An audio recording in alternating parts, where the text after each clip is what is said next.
Pernah nggak sih dengar kata networking terus langsung ngerasa gimana gitu? Rasanya kayak tugas yang maksa, nggak tulus, dan agak palsu. Nah, di sini kita bakal bongkar konsep lama yang udah rusak itu. Kita ganti dengan pendekatan yang jauh lebih otentik dan powerful, yang idenya kita ambil dari buku Super Connector. Oke, kita mulai dari sini ya.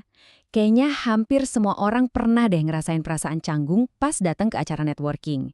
Merasa harus jual diri, ngumpulin kartu nama sebanyak mungkin. Aduh, rasanya nggak alami banget kan? Ternyata kamu nggak sendirian kok. Nah, kutipan dari Keith Ferrazzi ini, penulis buku Never Eat Alone, ngena banget. Ini dia inti masalahnya. Sistem networking yang kita kenal itu dibangun atas dasar ada maunya, bukan hubungan yang tulus. Ini sistem yang udah waktunya buat kita tinggalin. Coba deh lihat perbandingan ini. Kelihatan banget kan bedanya? Di satu sisi, ada si networker yang transaksional. Pikirannya selalu, apa untungnya buat gue? Dan tujuannya cuma ngumpulin kontak. Terus di sisi lain, ada pahlawan kita, super konektor. Mereka itu relasional. Pertanyaannya, gimana gue bisa bantu? Dan fokusnya adalah membangun komunitas yang beneran ada isinya. Ini benar-benar mengubah total cara kita memandang sebuah koneksi.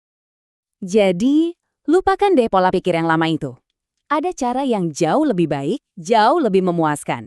Selamat datang di eranya Super Connector. Jadi, apa sih super konektor itu sebenarnya?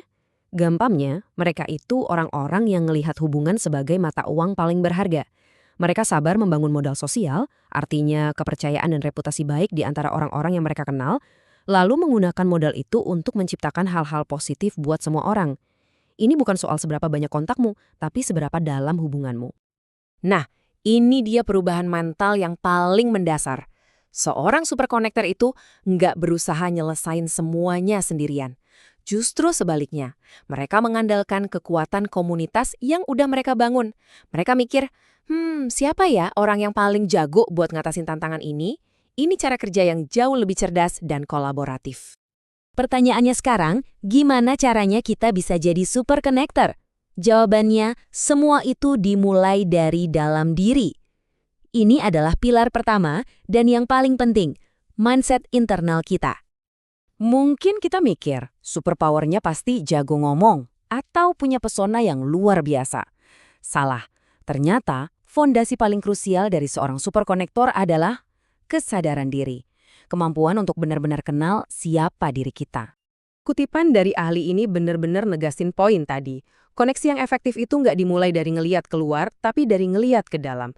Kita harus paham dulu apa kekuatan kita, kelemahan kita, dan gimana cara kita terkoneksi dengan dunia sebelum kita bisa efektif menghubungkan orang lain. Intinya, mulailah dari diri kita sendiri. Coba deh, tanya dengan jujur. Apa sih nilai unik yang bisa kamu tawarkan ke orang lain? Apa kekuranganmu? Jujur sama diri sendiri soal ini adalah langkah pertama untuk jadi penghubung yang otentik dan dipercaya. Oke, setelah kita beresin pola pikir di dalam, sekarang kita pindah ke aksinya. Gimana sih seorang super konektor itu bertindak di dunia nyata? Apa yang mereka lakukan? Lupakan soal nyebar-nyebar kartu nama. Udah nggak relevan. Alat paling kuat yang dimiliki seorang super konektor adalah kemampuan untuk membuat sebuah perkenalan yang dipikirkan matang-matang. Kualitas itu selalu mengalahkan kuantitas. Ada satu aturan emas yang nggak boleh banget dilanggar. Namanya double opt-in atau persetujuan ganda. Artinya, jangan pernah ngenalin dua orang tanpa minta izin dulu ke keduanya.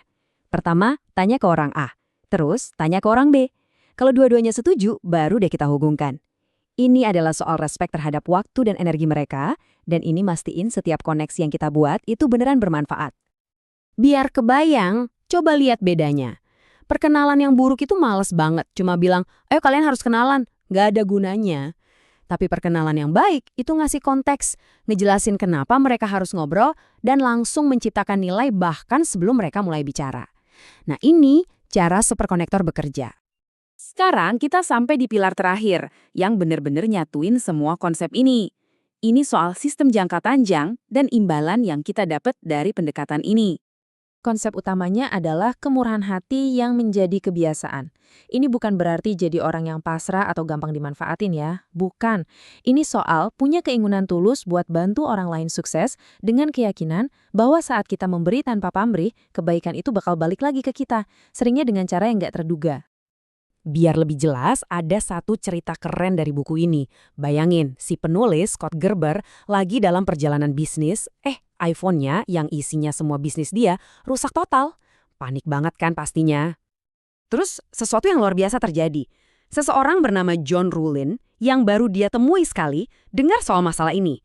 Tanpa diminta, tanpa bilang-bilang, John nyari tahu di hotel mana Scott nginep dan langsung ngirimin iPhone pengganti dalam semalam. Bener-bener di luar dugaan. Reaksi Scott udah ngejelasin semuanya. Satu tindakan kebaikan yang tulus dan nggak terduga ini, dampaknya luar biasa besar dan nggak akan pernah dilupakan. Itulah kekuatan dari kemurahan hati yang otentik. Dan inilah hasilnya. Inilah bayarannya.